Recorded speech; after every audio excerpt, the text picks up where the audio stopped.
Alright, you guys ready? We're ready to take on Ganondorf. Let's do it. In Japanese, of course. So, we are ready to answer our clarion call. I really need to shut up and stop referencing that. If you haven't figured it out by now, it's from SpongeBob SquarePants, Mermaid Man and Barnacle Boy 2. It's something that Mermaid Man says midway through the episode when SpongeBob has constantly kept blowing on the conch shell, or conch signal, to summon his favorite superheroes. But here's what I was talking about. You do get completely healed as soon as you come up against Ganondorf. So do not fret about that. My question, though, is why does this organ disappear when the fight begins? Like, it hasn't showed it yet, but it's about to. I really would have liked it if the scenery kept the organ and those pillars and all that. It's just a nice atmospheric touch, and it would have made the room look a lot less repetitive in design. But anyway, he is angry at us. Very angry. And basically what just happened is Navi cannot Z-target on him because he used Dark Waves.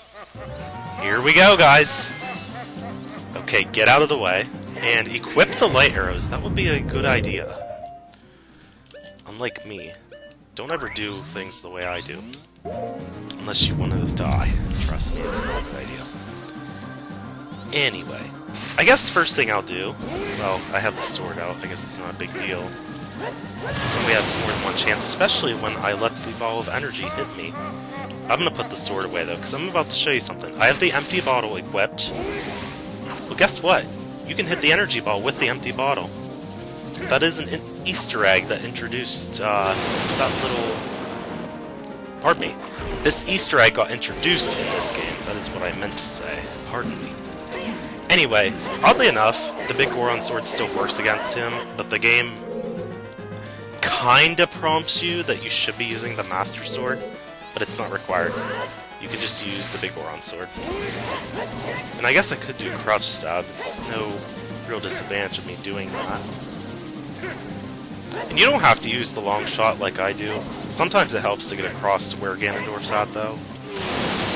But after you've sent that ball volleying back at him enough times, you can go over and hit him with the sword after you shot that light arrow at him. You can make quick work of him. I'm really butchering. See? I can't even say my own mistakes. Okay, for this you'll want to do a spin attack, though. What I was saying earlier, though, is I am butchering the commentary for this battle, and it's awful. This is an awesome, fierce, epic battle, though, so at least that kind of makes up for my poor excuse of commentary. There we go. That was very fast, thanks to the big Goron sword. I think it would have been quicker, because I think the crouch stab did reset when I was swinging it there for the spin attack. And, ew, that is really sick. It actually reminds me, yeah, I am playing an older version of the game. Because that was Red Blood Ganondorf right there. Version 1.2 onwards, as many people I think know by now, the blood got changed from red to green. So, little fun fact for you guys there. If by chance you did not happen to know that. Fall down to your knees, and he's dead. Or so we think. But there's our lovely Princess Zelda, coming right out of the sky. It's just strange how she did kind of vanish during that fight. Did he, like, propel her outside, or up in the air, or just disappear? I don't get it. Oh no, the place is shaking. It's about to collapse, Link. We have to get out of here. At least that's what I think she says. As threatening as it looks, you're given 3 minutes to escape. It's not that bad, in all honesty. I actually did it the first time I ever played this without any problem. I think I had like almost a minute 10 or a minute 20 left on the clock the first time I ever played it. Anyway, real quick, if you have the 3DS version, I kind of already went past it, but there is a section here on the outer part of Ganon's castle that you can actually glitch onto. There's like a walkable balcony. It has no purpose whatsoever, but it is possible to glitch down onto it just by like hanging off the ledge and dropping down to where the balcony is. I believe the lineup is like frame perfect from what I'm aware of. I have done it before, but I think it is really finicky if I'm not mistaken. It's just something random and it exists because the 3DS version, as I've said before a couple times, kind of created its own glitches unique to that version of the game. Such as the Ferore's Wind glitch where you can use it outside of dungeons thanks to pause buffering, and the Jabu's Belly glitch where you can enter it as Adult Link. You can actually do that on this the N64 version too, but it is a lot more trickier. It's like a series of complicated bomb hovering and clipping tricks. It's actually not worth it. Especially when there's really no point of even going into Jabu's Belly as Adult Link. But those glitches do exist, I promise you. You can look it up. You'll find information on it quite easily. Wow, the enemy music plays during the escape of the castle sequence. And these are regeneration Stalfos, because there lays the pile of bones. So if you don't defeat the other Stalfos quick enough, the first one will regenerate. So keep that in mind. And when you free Zelda, she leaves behind a huge number of hearts, hint hint. That was some shipping right there, I guess. More shipping is also, if you look close at Zelda when you take damage, it shows her actually crying. And she actually screams in response to you taking damage as well. Because she is concerned about Link. Out of all the Zelda games, the one with the most shipping of Link and Zelda being together is definitely Skyward Sword. There's no question about that. They definitely made her a big tease on that game. I mean, it is kind of cute, though. I have nothing bad about it. We'll get into Zelda fanbases when we get to the credits, I promise. And it'll be the discussion of the century. Nah, not really, but I do have some things to say about the Zelda fanbase. Anyway, I believe this is the last section. Yes, it is, and we are going to side hop so that we can get past that re-dead without it freezing us. And Zelda has taken her time to make visual contact with us standing beside her, because apparently I wasn't within range for her to open the gate. But here we are. The final gate. See that? I have a minute 12 left. You're definitely given a generous amount of time to get out of here. If you somehow run out of time, it just makes you restart it. As if you fell into an abyss, it just spits you back out up the top of the tower again. I don't know exactly why it does that, but it does. I would have thought it'd been a game over, but it doesn't even do that, unless you only have one heart left, because it does take away a heart when it regenerates you back to the beginning of that little escapade, if you will. Bye-bye, Ganondorf's tower. It's nice knowing you. And your very Mordor-like architecture. It reminds me of the Black Gate from Lord of the Rings, like, just looking at the design of the, like, even the columns that are on the outer part of the castle. Just the coloring and the pattern looks very similar to it. And the way that it has, like, all those spikes on it. Definitely, looks similar. No question about that.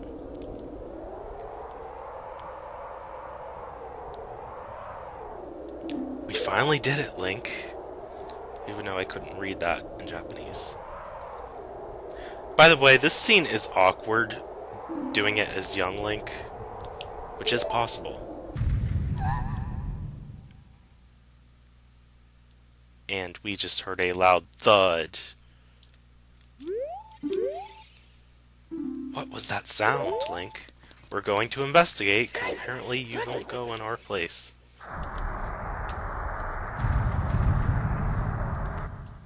Now! Oh, hello. You're still alive. What a surprise. Ganondorf never dies. They've kind of explained why that is in Skyward Sword, if you have not played that game. It's still somewhat new, so I'm not going to spoil anything about it. But here we go. This is the final boss, the true final boss, I promise, of the game. Ganon. And that is lovely Japanese text for you. Cool lightning effect in the background. Even though we weren't holding the Master Sword, we've lost it anyway. Oh, and thank you, Navi. I'm glad you're willing to help us in the battle this time. All she does is Z-target, and if you listen to her advice, all she says is, I really have no idea what his weak point is. But anyway, we still lost the sword, but we can equip the big Goron sword anyway. I'll just go ahead and equip all kinds of junk that we can use here. There are numerous ways you can defeat him here. Light arrows are the best way because that is the easiest way that you can stun him. Crouch stabs work very effectively, definitely recommended, and you can also use the light arrows on his tail. I don't know what does more damage, the light arrows themselves or the powered up crouch stab of the big Goron sword. I would assume the big Goron sword, but I do not know that. Another way is you can use the hook shot to kind of make him like wiggle his face, and then that kind of gives you a second. Oh, I did not mean to take damage there. Oh, but he's open. He's vulnerable. But yeah, you can hit him in the face with pretty much any item. You can use the hook shot. Megaton Hammer doesn't apparently work. Now, if you don't have the big Goron sword, you are supposed to use the Megaton Hammer to slam his tail with. Unless you just use the arrows, you can do that as well. And as useless as they are, Deku Nuts work against him too. As so. It does cause major lag, though. Oh, and they work on the tail, too. How about that? I actually did not know that. That's interesting. That's actually kinda cool. The most useless item in the game can damage Ganon. Wow. I did not know that. That's intriguing. I am very intrigued by that. So take that, you male chauvinist pig. I always knew that's all you were, Ganondorf. You're nothing but that. Zelda is just your sex object. Okay, we won't go there. I'm sorry I brought that up. Ignore me. Anyway, we can retrieve the Master Sword, but why bother? We have the big Goron sword. Yeah, it does make you automatically switch swords when you grab it. Oh, what are you doing? There we go. I was hitting the head instead of the tail. Not a good idea. We'll just go to the light arrow routine, though, because it is the easiest way to take him out. I could just use powered up crouch stabs here. What am I doing? I can barely see around you. Your girth is so large. He spins around really fast, too. Oh, and the more damage he takes, the faster he walks. That's another interesting little tidbit.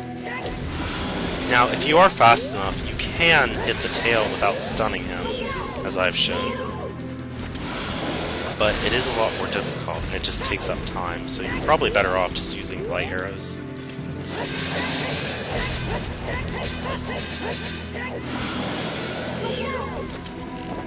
Oops. That was a total waste. And I'm sorry, I don't mean to make you worry, Zelda. I'll be fine. I guess I should bring it up, even though it's kinda late. I do not have the silver gauntlets, the gold gauntlets, or the double defense. Well, I don't have double defense because I don't have the aforementioned items. And I don't have the silver gauntlets or gold gauntlets, because I've just demonstrated that you don't need them to complete this game. And you pretty much don't need a whole lot of items to complete this game. That's pretty much a given. Anyway, that is why I do not have any of those, and you do need the gold gauntlets to get the double defense reward from the last Great Fairy, who happens to be located right beside Ganon's castle. But it is possible to glitch into it. I don't remember what the glitch is for doing so. It's either super sliding or maybe like Bombchu mega flipping or something. It's something along those lines. I remember that much about it. And we are out of magic.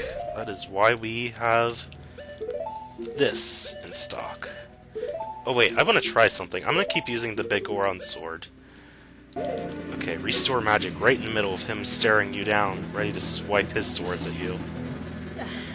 That's right. You can get magic from some of the debris that's lying about.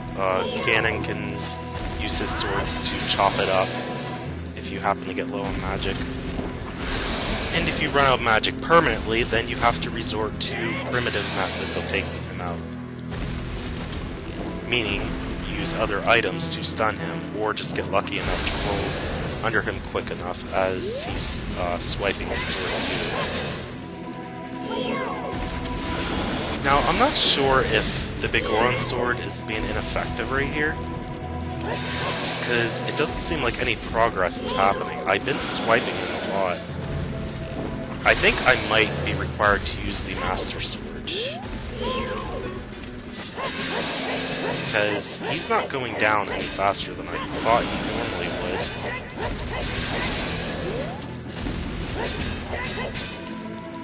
Maybe it's just me, I'm not sure. We'll try one more, and if he's not going down, then I'm going to switch to the Master Sword.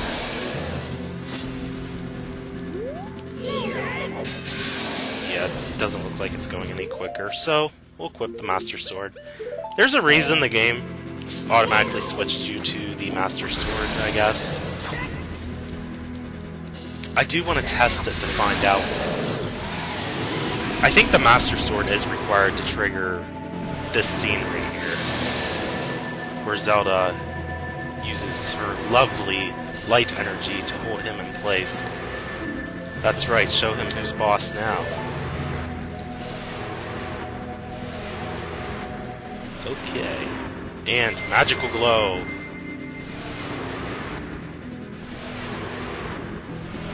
Use your sword and deliver the final blow. So let's switch to the big Goron sword. It will not work, just as I suspected. So yes, you have to use the Master Sword to officially complete the game. Here we go. And more red blood. Sorry if you heard that thud. Of course, my kitty cat had to get in at the very last possible second when the last events of the game are in commencement. How typical.